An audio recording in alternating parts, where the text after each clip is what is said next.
Welcome to divine baby soul. आज की कहानी बहुत ही प्रेरणादायी है। एक अंध लड़का पैर के पास एक कटोरी लेके बैठा हुआ था। हाथ में एक बोर्ड था। उसमें लिखा था कि मैं अंध हूँ, मुझे मदद करो। लोग उसके पास से पसार होते थे और उसमें से बहुत थोड़े ही लोग उस लड़के की कटोरी में पैसे डालते थे। उसमें से एक राहदारी वहां से पसार हुआ। उसने बोर्ड को पढ़ा, थोड़े से पैसे कटोरी में डाले और फिर लड़के के पास से बोर्ड लेके उसमें लिखे हुए लखान को भूस डाला और उसमें कुछ और लिखा।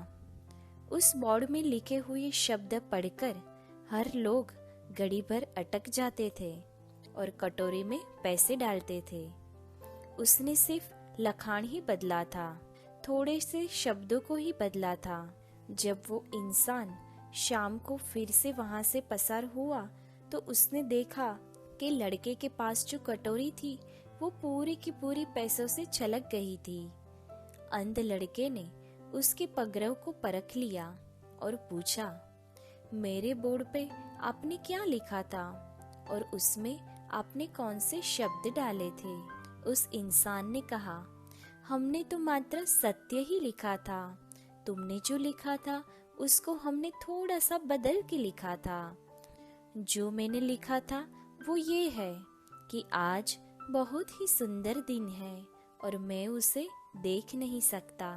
दोनों लखान लड़के के अंध होने की ही बात रजू करता है।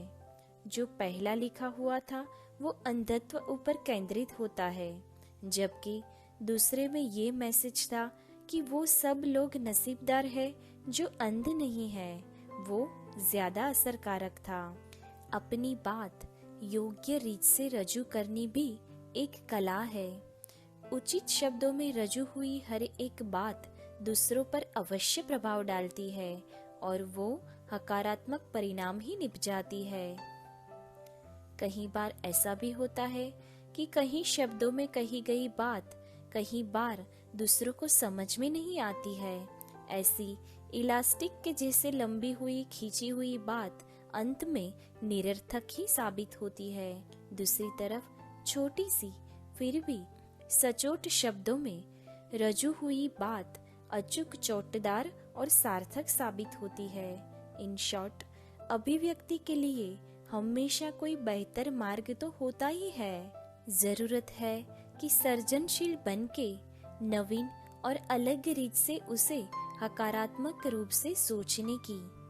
कई बार बात तो एक ही होती है परंतु उसका मतलब कहीं और ही निकलता है। इसीलिए हमें अगर कोई बात दूसरों को समझानी है तो उसे उचित शब्दों में रजू करना उतना ही जरूरी हो जाता है। पैर के आशा पास रखती एक हूँ कटोरी आपको लेके हमारी ये प्रेरणादायी कहानी पसंद आई होगी।